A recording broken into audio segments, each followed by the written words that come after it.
қыздар, бүгін осындай әдемі компот жабатын боламыз. Бізбен бірге болыңыздар.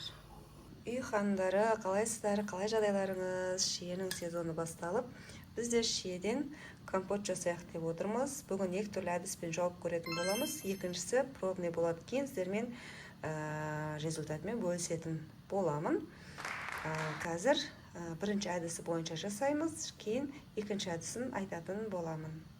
Сіздер оған дейін мен каналыма тіркеліп, лайк басып, ертерек 10 мыңға жетуге маған кішкене поддержка беріп жүрсеңіздер, және де комментарияға қандай видеолар түсіргім келетінін, қандай видеолар көргілеріңіз келетінін жаза кетіңіздер. Екі әдіске де біз осылай банкілерімізді жақсылап стерилдеп аламыз. Мына жақта су қайнатып жатырмын. Біреуі кәдімгі өзіміздің білетін ескі әдіс бойынша, яғни екі рет суды қайнатып қоямыз, ал екіншісінде суды бір-ақ рет құямыз, болды сонымен. Және де бұл жерде мен ешқандай бір құпиям жоқ. Жаңағыдай тек қана шекер және шиені ғана қосамыз, қайнаған су болды. Ешқандай лимонный кислота немесе басқа да бір нәрсе, уксус ондай құймаймын. Міне қыздар, мен де стерилденген банкіге осылай шиелерімді салып алдым. Және де 2 литрге 200 грамм шекер салым, 3 литрге 300 грамм шекер салатын боламын. Және де қазір бізде мына жерде бірден екі түрлі әдісті қолданатын боламыз. Мынаған мен қазір бірден сақырлап қайнап тұрған суымды құямын да, сол күйі жауып тастайтын боламын. Міне бұның сыртында несі бар. Ал мынаны суын 2 рет құятын боламыз.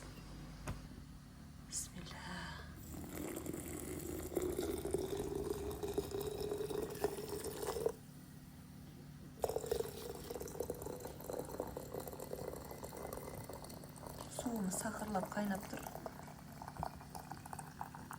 Енді бұны бірден осылай қазір крышкасын жауып тастаймыз.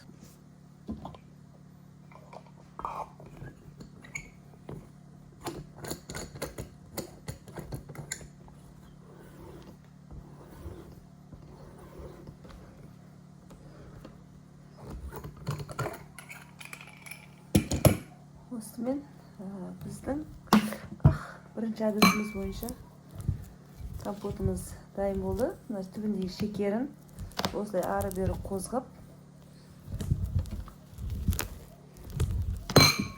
айналдырып ерітуіміз керек.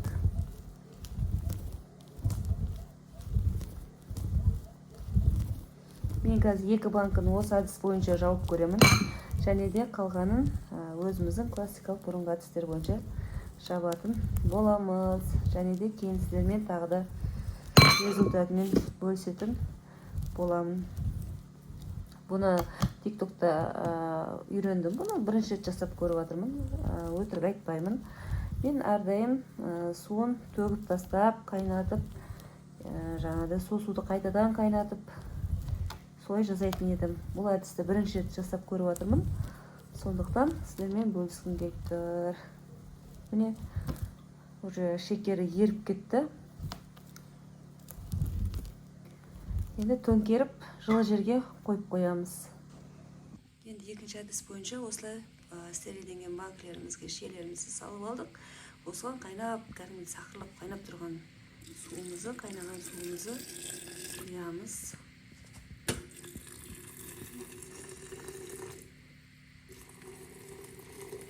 Сөйтіп 20 минутқа қалдырамыз.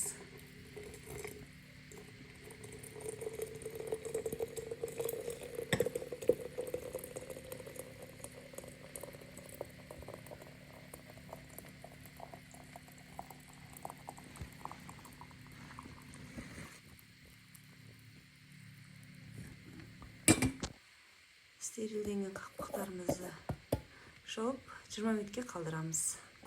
Мынау бағана вишня қайнаған суды құйдық. Енді қайтадан ыдысқа барлығын құйып қайнатып жатырмын. Қазір жақсылап қайнап шыққаннан кейін банкілеріме құятын боламын. Банкының ішіне шекерлерін өлшеп салып қойдық. Енді қазір су қайнаған соң құямыз. Суым бұрқылдап қайнап жатыр. Енді осыны қазір банкілерге құямыз. қойған соң бір қайнап шыққан екен, уже светі қып-қызыл болып шықты.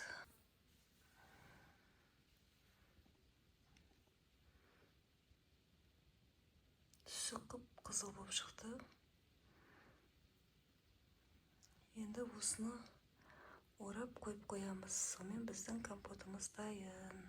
Ал қыздар, компотымызды ашып көрейік. Өстіп орап қойған едім. Кеше жапқан банкілеріміз. Әлі жылы күйінше тұр екен.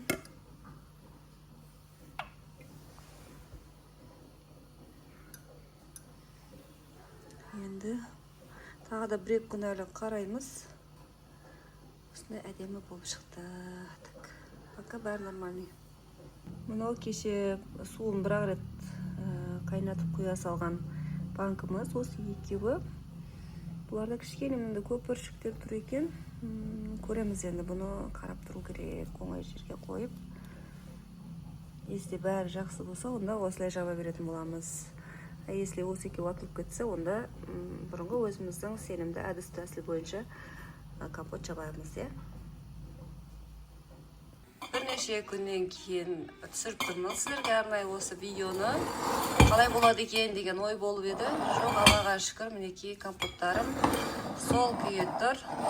Беймарал екі әдіс бойынша да жаба берсеңіздер болады екен. Ең бастысы, ішіне салатын заттарыңыз шірімеген, өте сапалы, жақсы піскен болу керек, және де банкілеріңізді жақсылап стерилдеп алсаңыздар, банкі осылай атылмай әдем болып шығады. Сіздермен бірге болған үй ханымы маған тіркеліп, қолдау ретінде пікір жазып, лайк басып кетсеңіздер, өте қатты қуанып қаламын. Және де келесі қандай видеолар салғанымды қалайсыздар, оны да жаза кетіңіздер.